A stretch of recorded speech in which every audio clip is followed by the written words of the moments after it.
Yeah మొన్నే RRR shooting అప్పుడు student number 1 స్పాట్లోకి వెళ్ళి నేను తారక్ మళ్ళీ రిక్రియేటెడ్ ఫోటో తీసుకున్నాను. అది గుర్తొస్తుంది. Super. Okay, next picture please.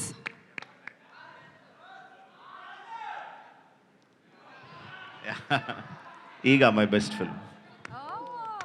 ఓ, రాజమౌళి గారి బెస్ట్ ఫిల్మ్లు ఏంటి అని అడిగితే చాలా మంది ఈగా చెప్తూ ఉంటారు. మై బెస్ట్ ఫిల్మ్ ఈగా అని రాజమౌళి గారు చెప్పేశారు. Thank you so much. Thank you. Next picture.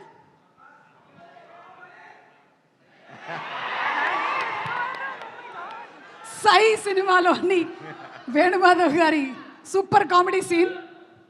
Yeah Sye will always be a very fond memory for me. Because అంటే సింహాద్రి తర్వాత మాస్ సినిమాలే తీస్తారు, మాస్ సినిమాలే తీయాలన్న ఎక్స్పెక్టేషన్ కంప్లీట్గా బ్రేక్ చేస్తా. కంప్లీట్ యూత్ఫుల్ ఫిల్మ్ ట్రై చేసాం. రగ్బీ అని ఎవరికి తెలియని కొత్త ఆటను తీసుకొచ్చి that experimentation help me a lot. అంటే ఒక మోస్ట్లో పడక్కర్లేదు, మనం నచ్చినట్టు సినిమాలు తీయచ్చు కన్విక్షన్తో అని తెలియజెప్పిన సినిమా సార్. మీరు ఏ ఆటని తీసుకొచ్చినా, ఏ ఇన్సెక్ట్ని తీసుకొచ్చినా దాంతోపాటు బోలెడంత ఇమోషన్ని తీసుకొని వస్తారు కాబట్టి మేము కనెక్ట్ అవుతాము. And the next picture.